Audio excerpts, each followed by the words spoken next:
Welcome to Hood Champion Boxing and Sports.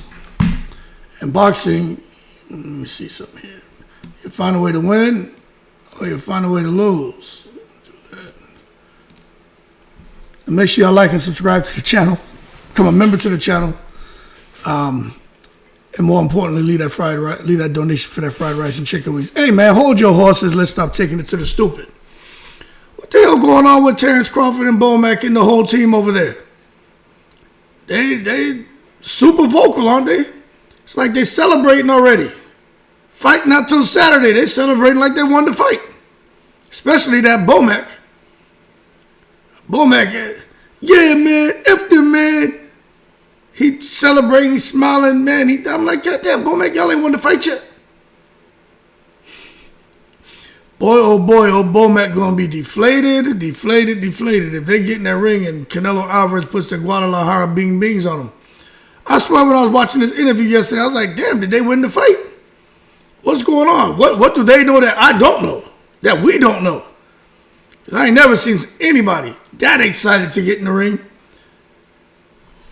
Maybe it's just a moment, you know? It's like, oh, we're here. Maybe the secret society got something good in store for Terence Crawford that we don't know about. But one thing for sure, maybe they're just celebrating because this is an underdog moment, but I still think everything's a bit premature. I ain't saying you can't be happy. But damn, BoMac celebrate. I swear to God, you think that Crawford went there and knocked Canelo out in the first round already. But this is an underdog's moment for real. They should be just kind of relishing in it, man, embracing it. I get it. But I just think Crawford's team's treating it like a victory lap. And the first bell hasn't even rang. Even that other one, the little, what's his name? I don't know his name. There's one on the team, man. He real vocal. He real vocal and more vocal than BoMac. I can't remember his name. But anyway, when you look at this at face value, BoMac and Bud are simply savoring the culmination of years in the gym. Putting in that work, man. Their confidence is born from hitting every training target and peaking exactly on schedule and really feeling like they're going to make the impossible possible when they get in the ring with Canelo, with them understanding not people give them a chance, understandably so. You're hopping from 154, skipping past 160 and jumping into 168. You've been talking about retirement. So people are looking at this like, yo, you just here to get that last little money grab, and Turk Al-Sheikh is giving you a hell of a retirement check, you know what I'm saying? A hell of a send-off. But the thing is this. Maybe Crawford and his team have a change of plans, you know, because they've masterminded functional mass gains, sharpened cardio and altitude chambers, and rehearse counter-timing drills until muscle memory feels instinctual. So this could also be a reason why they're celebrating and feeling like they've already won the fight, because they just feel like the kind of work they put in, ain't no way in the world Canelo is going to be able to shock them with anything, outpower them, outspeed them, outbully them, outfight them, outmean them. They just feel like Canelo, there's just no way in the world that he's going to get the upper hand on a guy like Terence Crawford, who's perfect and unpredictable. Now, what I will say is, you know, when that level of preparation aligns, tell you what, celebrating feels less like hubris and more like acknowledging a mission accomplished. And I don't know how many of you guys have ever prepared for a test, or you've not prepared for a test. I tell you what, when you sit down to take that test, you either have all the confidence in the world, can almost celebrate, just kind of like, you know, you've already won, got an A on the test and the extra credit, and you haven't taken it because you know you prepared. But if you haven't prepared, you're kind of a little bit more reserved, aren't you? Because you can't have that damn confidence. But what I will say is, when it comes to confidence, beyond pure confidence, there's the financial, you know, windfall. Crawford stood to earn more in one night than most fighters see in a lifetime. You know, the numbers float between 50 and 100 million. And that amount, let me tell you, an amount like that can indeed feel like hitting the lottery. It's a lot of damn money. In interviews and camp footage, you see genuine elation, the relief of securing generational wealth, the joy of providing for family, the gratification of turning a life's work into a payday that transcends championship belts. The kind of security fuels celebrations, man, that seem premature. But for these guys, could just be a release of tension built over, 15, 16 years of grinding. Being told you're not good enough. Watching your friends and people you know fight on the biggest stage and big fights, making multiples of millions, and you still out there fighting on the goddamn Chitlin circuit against nobodies. Just wondering, why am I not getting my opportunity when I know I'm better than these guys, or I smoked these guys in the amateurs already? But I just think when you try to understand all that, I think that's why you look at Crawford and BoMac, and not just the celebrating, but I think there's also gratitude towards Turki Al-Sheikh's investment in boxing and in Terence Crawford. Crawford's guaranteed purse plus discretion. Let me tell you this shit, right? Discretionary bonuses rumored for delivering on entertainment and ratings. That's something a lot of people don't know. There are discretionary bonuses. So remember when I was telling you this shit about Crawford and Canelo, and especially Crawford being told he's only receiving this, that shit ain't true. There's a lot more behind it. Well, now you know, man. There's a lot of different discretionary bonuses and stuff that these fighters that Crawford could get. Well, he's going to get. But they got to deliver on entertainment and ratings. But when you have that, that creates a bit of a safety net, rarely seen outside of front office power players. And Crawford has just walked into something really, really special.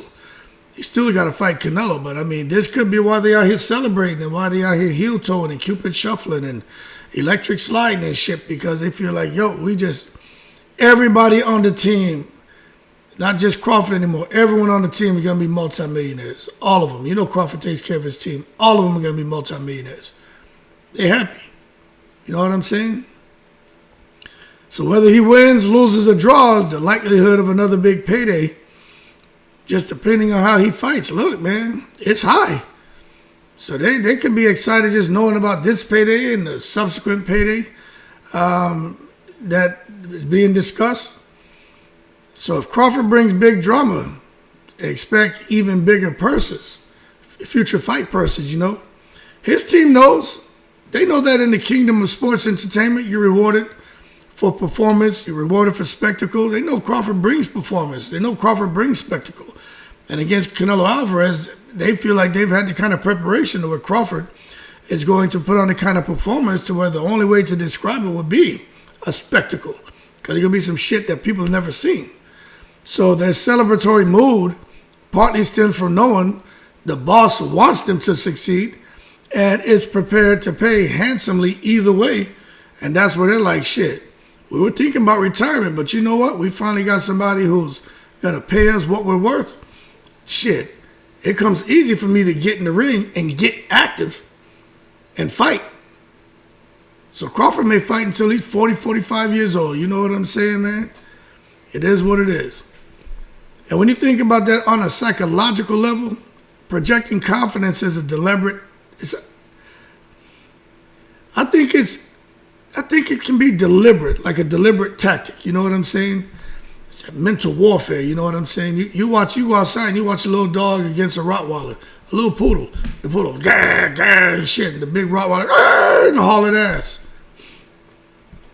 Because the little poodle got this kind of confidence, like, I'm going to tear you alive. I'm going to take a pound of flesh out of your ass, Rottweiler.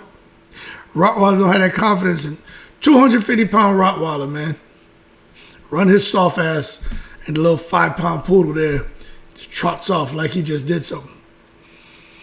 But confidence can be a deliberate tactic, and that also could be something that Crawford and his team are displaying. They're giving the appearance of, being jubilant, being self-assured. And Crawford and BoMac aim to seed that kind of doubt in Canelo's camp who's been a bit more quiet. They call it silent confidence. You know what I'm saying? Saying Canelo's a silent assassin. And I do believe that Canelo is confident too. I just think he's just approaching it totally different. But I just think if Alvarez team watches viral clips of Crawford's grins and exuberant gestures, I think they could question their own readiness, because Eddy Reynoso ain't all about that rah-rah bullshit. Canelo 100% is all about the get down. Canelo will hit you up. I'm from Guadalajara, Jalisco. He ain't playing none of that. He was like, you mess with me, you will see.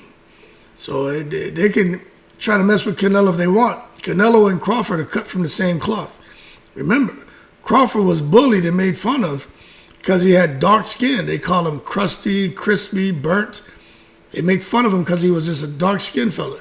Canelo was called all kind of shit. Cheese hair, carrot head, tangerine face, freckle face, white boy, all kind of shit they call him. Culo Blanco, out there in Mexico growing up.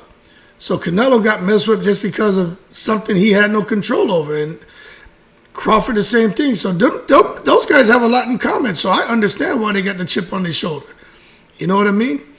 And that's just sad to know that they went through that shit. But, kids are brutal, man. And if they notice something different about you, kids are going to pick away at you. You can be short, you can be tall, you can be fat, big ears, long nose. You can be smart. They bully you for being smart. Oh, he got an A. He's a nerd. Hey, Corky, you nerd. He got an A. He gets A's every time. He's a nerd. Now, the nerd is there like, but fuck this. I'm going to start getting F's on my tests. I want to be the cool kid. Not realizing getting them A's is what's cool and shit. But the bottom line, right? Boxing is as much mind games as physical warfare. And these celebrations before the fight, I think they sow a narrative, Crawford isn't just an opponent. That man's a 4 weight division champion, 2-time undisputed in two different weight divisions. That dude's a storm, man. And Canelo's going to have to try to weather that Crawford storm and try to crack the Bud Vinci code. Can he? I don't know. But that perceived swagger can rattle any fighter, even one with Canelo's pedigree. The first time I ever heard Canelo talk like this, he's really recognizing and acknowledging that him fighting Crawford is like he's going to have to do different things he's never done. And I'm like, shit. Canelo sounded a little uneasy. Canelo lacking a little bit of confidence. Shaking in his boots. I don't know. But I do think this. At least Canelo can rest assured. While Crawford and BoMac and the team are over there having a goddamn barbecue during fight week. Back in the day when people used to barbecue, my friends and I would be outside. We'd see who was barbecuing, and people would go back in the house to get something. And when they go in the house, we used to go to their grill and snatch the barbecue off the grill. That shit used to be hot. We'd be running through the yards. They'd be stealing their barbecue. Some would catch us and chase after us. We just run. They couldn't catch us. We were young and fast. But that has nothing to do with this story, man. That's just giving y'all. That shit is true, what I'm telling you. We were the worst. Back in today, you get shot and shit. Everybody has a gun and is afraid. But the bottom line is there's a risk. Canelo can rest his head and know there's a risk in partying before your payday. You can't come out here. That's what Edgar Berlanga did. Just look recently, Berlanga and Hamza Shiraz. Wasn't Edgar Berlanga out here partying? Edgar Berlanga out here, hey, old Fat Joe and this and Terror Squad. I'm a superstar. Yeah, something. I'm the this and that. The Canelo, I this and that. I'm this and got your ass beat. You lost. Then went in there celebrating, partying before the damn fight. Hamza Shiraz destabilized his ass, tranquilized his ass. Puerto Rican's like, he ain't Puerto Rican. He's from New York. He is the Saison Sin Achiote. Puerto Ricans are the Saison Con Achiote. They're like, that motherfucker is without the necessary ingredients and flavor to be a Puerto Rican. But anyway, coaches caution against emotional highs. Let me tell you something. I do think when you have an emotional high going into a fight, I think I think it jinxed too close to fight night. You know what I'm saying? I think you need to be focused. And there's only so much preparation and review you can do, but over celebration, that shit can morph into complacency. You know what I mean? So they got to be the right balance there. There's even been lab studies. They show endorphin spikes fade, leaving a subtle crash that compromises focus. So that's not good at all. Not good at all, man. If Crawford's team lingers too long in the victory mindset, which is what they all seem to have right now, they risk underestimating the intensity of fight week grind, weight checks, media obligations, adrenaline surges. And let me tell you something. When you come out here, man, you start underestimating the fight week grind. You see all these interviews Terence Crawford's doing?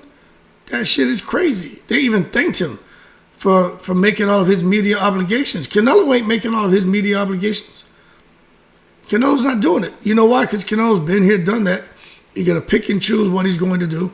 He knows there's time scheduled for certain things, so he knows how to navigate. Crawford don't know how to navigate through this shit.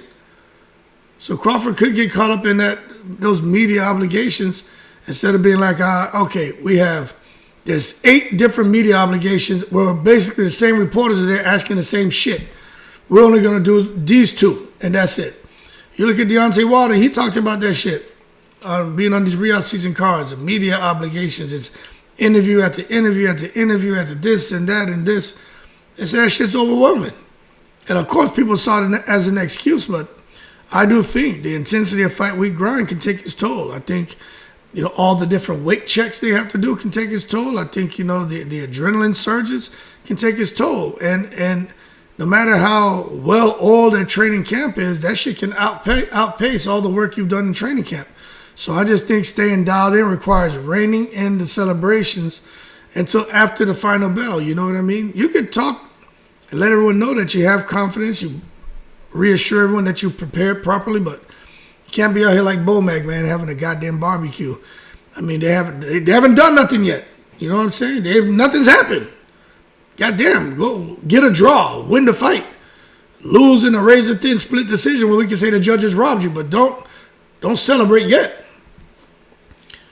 It's gonna make you look crazy, man. The social media is brutal. People are brutal, man. But it also could be part of the exuberance. It could be just be like simply relief. Finally, you know what I mean? Like a breath of fresh air. We finally made it. Think about all the years Crawford fought without true superstar billing, man. That whole shit on Top Rank, it's crazy. PBC not giving, it's just the political bullshit killed this guy. He toured in HBO cages and DAZN slots while other headline pay-per-views, man. Crawford always thought he should have been a pay-per-view attraction, pay-per-view draw. He just didn't get the opportunities. Now look at what he's got. He's on the biggest stage of all. He's getting his due, and it's overdue. So that validation, a headline on global platforms, press conferences and mega arenas and ringside cameras, that shit's going to trigger celebrations that read like a career vindication, like, finally, I should have been here. And he's even said that. I should have been here. BoMac's been by his side since Omaha, man, seen this as a dream realized. He told Crawford, man, I'm going to take care of you. I'm not going to let them do you like they did me. I'm not going to let nobody F you, man. Because BoMac was a professional fighter, and obviously, some things didn't go the way he wanted. But he said Crawford's like a son, like a brother. He looks at Crawford as a little bit of everything. But one thing for sure, he sees Crawford as someone he has to protect. And he's done that. And I think their joy is equal parts triumph and vindication. And that also could explain why there's nothing but teeth being shown by the Crawford camp, especially old BoMac. Then there's a cultural element too. In Midwestern boxing gyms, emotion is often suppressed until fight night. Public displays of jubilation break tradition. They signal that what's behind you matters less than what you've achieved here and now. Crawford's camp, flipping that script, challenges the old guard. Their celebrations announce a new era. Fighters can be technical maestros and emotional champion simultaneously, which is what Terence Crawford is. Anyway, it unsettles the boxing purists, but energizes fans hungry for authenticity. So you get to really see the who, what, when, and how that makes these people who they are, makes them tick in their true colors. Now you contrast that with Canelo's usual fight week demeanor. Stoic, focused, almost withdrawn. And it's very evident if you watch this fight week. Who you see him more of. You see him more of Terence Crawford and his team, not Canelo. And Crawford's team feels even more probably just outlandish and just trying to find a camera the way they can talk to. But you watch the Mexican Star. You know what I'm saying? You watch the Mexican Star muscle test. Just silently, man. You know what I'm saying? He's just there, just almost stalking. Watch him pacing hotel hallways alone between media stops. He ain't playing around. When you see Crawford and BoMac laughing through camp, you see two different mindsets.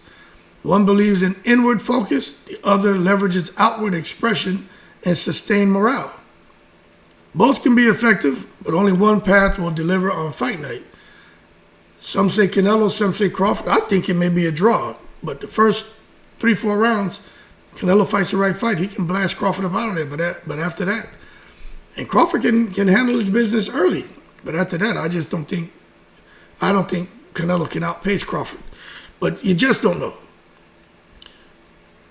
But what's unique about that, right, is some people say the loudest one in the room is the weakest one.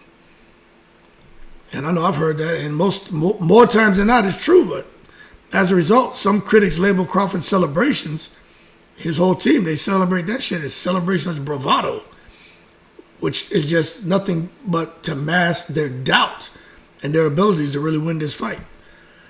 They point to underdog status and suggest the team's partying ahead of the fight is a cover for anxiety. I don't know if I agree with that, but I could understand the loudest one in the room being the weakest one. So I could see how someone can pull that, but I don't, that's not what I gather. Yet the most resilient athletes use control euphoria to ward off negative self-talk. By embracing joy, Crawford's camp flips the underdog script. Instead of fear of losing, they celebrate the opportunity to become legends. That psychological flip can sharpen performance more than any round after round sparring. They say boxing is mental, more mental than physical. So what we could be seeing is not necessarily the weakest one in the room being the loudest one. You could see someone here who mentally is sound, mentally strong, and as a result, he's going to get in that ring and have the mental edge over a guy like Canelo, who's been a bit more reserved. I'll just say this. I think Reynoso, I think Canelo, they're just sitting back watching this public jubilation, this damn near public celebratory barbecue kind of bullshit going on. Backyard goddamn party, you know what I'm saying?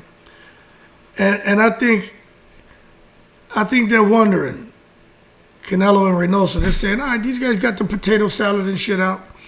They out here, they got the damn Long Island iced teas, they got the Alizé, they're popping bottles, they're having a good time. BoMac making the award-winning mac and cheese and shit. No problem. And then they ask themselves, Canelo and Reynoso, like, hey, are Crawford's coaches too relaxed? Or are they so confident that nothing can shake them? That could be good or bad. So don't think Canelo and his team don't recognize it the way I recognize it. So the contrast intensifies the narrative, man. The unbeaten challenger partying like a champion, partying like a rock star, and the defending king training like his career depends on survival. But remember this, Crawford is undefeated. He's unpredictable. He's perfect, right? Canelo at 168 is undefeated. He's unpredictable. He's perfect at 168. So we can sit here and talk about how can Canelo crack the Bud Vinci code because he's never been beat. Okay, how does Crawford crack the the Canelo Vinci Code. The code of Canelo Rabbi. Because he ain't never been beat at 168. That's all I'm saying. So, for Fight Week storytelling, it's gold. Fans love a duel of mindsets as much as a duel of gloves. And I think we're definitely getting a duel of mindsets, and the duel of gloves is going to definitely happen on Saturday. Hopefully. But, I'm thinking some shit's going to happen Saturday. It has nothing to do with boxing. I'm thinking that big-ass crowd, they got these wacko jackals running around here. Don't be surprised if a damn fan man, a parachute man, lands in the goddamn ring like Holyfield Bowl 2. It's crazy. But at the same time, when you look at all this, external factors feed the battle cry. You know what I mean? Press conference antics, viral social media snippets, and posh photo ops all serve a micro celebration. Even Radio Raheem was up there talking about Crawford has doubt and stuff like that because Crawford said he's 70% sure he'll beat Canelo. And of course, they take it and they flip it and shit to make it seem like Crawford doesn't believe he can win the fight. And I'm glad BoMac tightened Radio Raheem's ass up because everyone's coming at Crawford like Crawford had a bad fight against Marjamov. That Crawford is the one who has doubt. Even Canelo said, he knows he can't mess around. He didn't say he doesn't believe he'll win, but Canelo's saying the same thing. He knows he can't. This is a real threat. They both know. They're both pound for pound greats, man. They know this shit ain't no joke. So to come out here and try to act like Crawford is just no confidence, he's weak, he's doubting himself, he had a bad performance, he doesn't stand a chance against Canelo. Get out of here with that bullshit, man. Tell you what, whatever may have gone wrong at Crawford's camp feels went wrong, not what fans and other viewers feel. You better believe they tighten that shit up. Same thing with Canelo. Whatever pattern we feel may have developed with Canelo, not being able to pull the trigger, not having the stamina, you better believe they tighten that shit up in this camp. Both of them know this ain't the fight where you want to get in and look lackluster. This ain't it. Because you can get your ass exposed. You know what I'm saying? We'll see. Because every time I see a clip of Crawford smiling at the cameras or BoMac flexing for fans, I think it adds fuel to the hype machine, Some call it pre-fight marketing. Others see it as raw human emotion. Either way, it amplifies stakes and makes both camps appear more real to viewers. And actually, these are the type of things they've been saying Crawford should have been doing for years. Now he's finally doing it. And some people have an issue with it. With me, I like it. But I'm just saying, just don't take it to the stupid. Because it sure as hell seems like, boy, and Crawford and BoMac especially, like in that one, I can't remember his name. They got that guy on the team. His name is, what's his name? Bernie the Boxer, that's his name. Seemed like they're already celebrating. They're like, shit, we already won the fight. The fight didn't even happen yet. But the bottom line, guys can do what they want, but ultimately these celebrations reflect a complex mix. You know what I'm saying? Bulletproof training confidence, newfound wealth, turkey a la chic when turkey's in the house every day is Thanksgiving. He's the boss. He got boss-backed security, psychological warfare, career validation, cultural expression, and marketing savvy. Crawford and his crew aren't just blowing off steam. They're scripting a narrative that they're already champions, which they are. Undisputed, they have been. But this is a new leaf that they're trying to snatch, not turn over, but snatch from Canelo. So they feel like they're already the champions, whether the final judges' scorecards agree or not. They've got that mentality, man. So for fans, this pre-fight jubilation is an ominous sign. Underdog swagger can signal ultimate victory. And if Crawford truly means what he is celebrating right now, his confidence just might carry him all the way. And the new five divisions, right? But it'll be 3 division undisputed. That shit gonna be crazy. Gonna be a barbecue for real then. Shit, I may just happen to, head over there myself and get me a little plate. I ain't staying long. I ain't the guy that show up to the barbecue and hang out and shake hands. I come there with Tupperware dishes, pack up my shit, and I bounce. So it is what it is. Y'all keep cool. Y'all can't wait for this fight, boy. But I'll tell you what, Canelo and Eddy Reynoso, they saying, all right, y'all go ahead and celebrate. Y'all act like y'all won. Okay. Got something for your ass. And I hope they do because, boy, I want to see a scrap. I want to see a scrap. Y'all keep cool. I'm in the breeze.